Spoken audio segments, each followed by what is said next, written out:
ഒപ്പം തന്നെ ഈ അടുത്ത നാളിൽ കേന്ദ്ര സർക്കാർ പുറത്തിറക്കിയ ഒരു മികച്ച സ്ഥാപനങ്ങളുടെയൊക്കെ ഒരു പട്ടികയിൽ അതിൻ്റെ ആദ്യ 100-ൽ തന്നെ ഒട്ടനവധി ക്രിസ്ത്യൻ സ്ഥാപനങ്ങൾ ഇടം പിടിക്കുകയുണ്ടായി.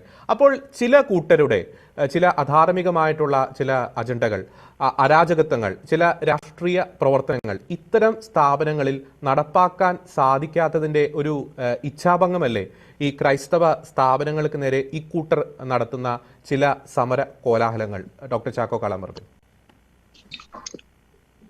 ജോജി, വളരെ നല്ല ഒരു ആശങ്കയാണ് താങ്കൾ ഉയർത്തിയത്. ഞാൻ അതിന്റെ തുടക്കം കേരളത്തിന്റെ സാഹചര്യത്തില് സ്വതന്ത്രാനന്ത ഭാരതത്തിലെ 81% LP സ്കൂളുകളും ക്രൈസ്തവരുടെ 24% മാത്രം വരുന്ന ക്രൈസ്തവരുടെ കൈകളിലായിരുന്നു നമുക്കറിയാം. കേരളത്തിന്റെ കണ്ണു തെളിയിച്ചതും അക്ഷരജ്ഞാനം പകർന്നു കൊടുത്തതും അങ്ങനെ വിദ്യാഭ്യാസത്തോടെ മിന്നോറിക്കളുടെ രാഷ്ട്രീയത്തിലും മറ്റു മേഖലകളിലും വിദേശത്തും സ്വദേശത്തും ജോലി സമ്പാദിക്കുന്നതിലും ഒക്കെ കേരള ജനത മുമ്പോട്ട് പോയിട്ടുണ്ടെങ്കിൽ അതിന്റെ അടിസ്ഥാന കാരണം ക്രൈസ്തവ സമൂഹത്തിന്റെ, ക്രൈസ്തവ സമുദായത്തിന്റെ, ക്രൈസ്തവ സഭയുടെ സ്ഥാപനങ്ങളായിരുന്നു എന്നുള്ളത് ഏവർക്കും പരസ്യമാണ്.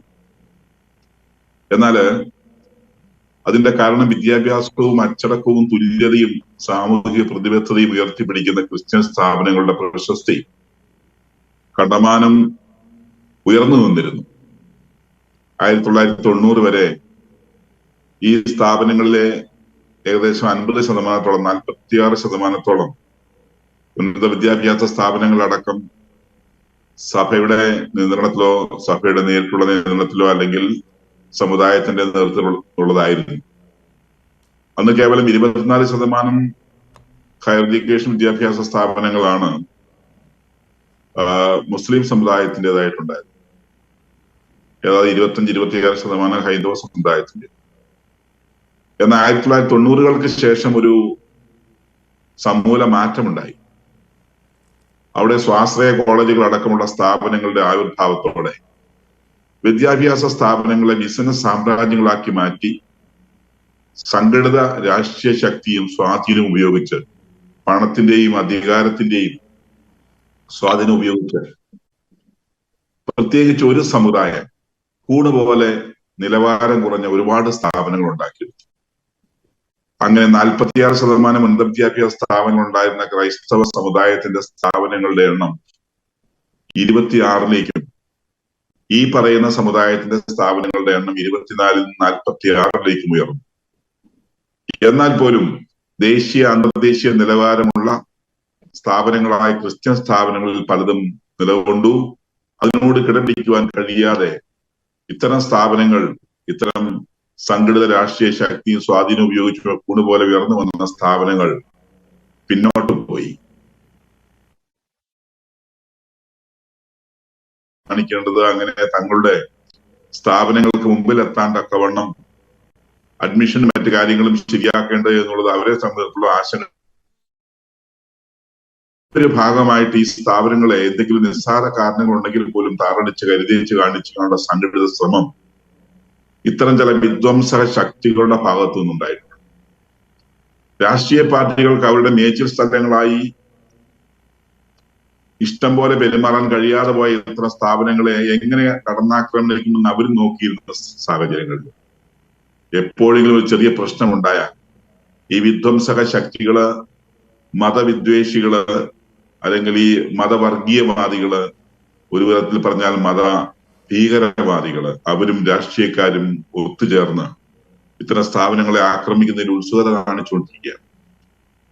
പ്രത്യേകിച്ച് ഇപ്പൊ അമൽജ്യോതി കേസിലൊക്കെ എടുക്കുമ്പോൾ അഡ്മിഷൻ സ്റ്റാർട്ട് ചെയ്തൊരു സമയത്ത് കേരളത്തിലെയും ഇന്ത്യയിലെ തന്നെയും പ്രശസ്തമായ സ്ഥാപനം നൽകുന്ന ഒരു സ്വാശ്രയ സ്ഥാപനത്തെ ഏത് വിധേനയും കരുതിച്ച് താറടിച്ച് കാണിച്ചുകൊണ്ട് അതിന്റെ പ്രവർത്തനങ്ങളിൽ കൈകടത്തി ആ സ്ഥാപനത്തിന്റെ പ്രവർത്തനത്തെ സമൂഹം മുമ്പിൽ താറടിച്ച് കാണിച്ചുകൊണ്ട് അതിന്റെ അഡ്മിഷനോ ബന്ധപ്പെട്ട കാര്യങ്ങളെയൊക്കെ തകർക്കാനുള്ള ശ്രമം ഇതിന്റെ പിന്നിൽ നടന്നിട്ടുണ്ടോ എന്നുള്ളത് അന്വേഷിക്കപ്പെടേണ്ടത് തന്നെയാണ്.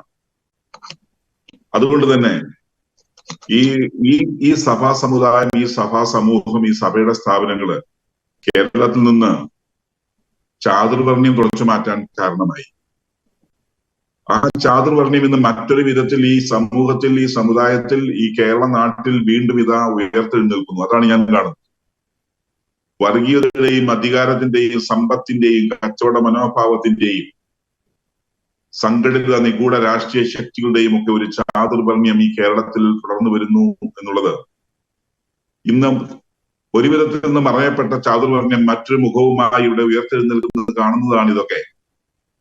അതുകൊണ്ടാണ് ഇവിടെ ജോജി സൂചിപ്പിച്ചതുപോലെ ബാലരാമപുരത്തെ മദ്രസയിലെ ഒരു പെൺകുട്ടിയുടെ മരണം ആർക്കും വിഷയമല്ല, അൽ-അസ്ഹറിലെ വിദ്യാർത്ഥിയുടെ ആത്മഹത്യ വിഷയമല്ല, അബൽ ജ്യോതിരി അടുത്തുള്ള ഒരു കോളേജിലെ ഫീസ് അടയ്ക്കാൻ നിവൃത്തിയുള്ള ഒരു കുട്ടി ആത്മഹത്യ ചെയ്ത വിഷയം അവർക്ക് വിഷയമല്ല. മറിച്ച് ക്രൈസ്തവ സ്ഥാപനങ്ങളിൽ നടക്കുന്ന അതിന്റെ ടൈൽസ് പൊട്ടിയാൽ അല്ലെങ്കിൽ അവിടെ എന്തെങ്കിലും ഒരു ഈച്ച അനങ്ങിയാൽ ഉടനെ അത് പ്രശ്നമാക്കിക്കൊണ്ട് ഈ രാഷ്ട്രീയ പാർട്ടികളും പല രാഷ്ട്രീയ കുട്ടി സംഘടനകളും അവരോട് ചേർന്ന് നിൽക്കുന്ന ഇത്തരം വിധ്വംസക ശക്തികളും കൂടെ കൈകോർത്തുകൊണ്ട് മുമ്പോട്ട് വരുന്നത്.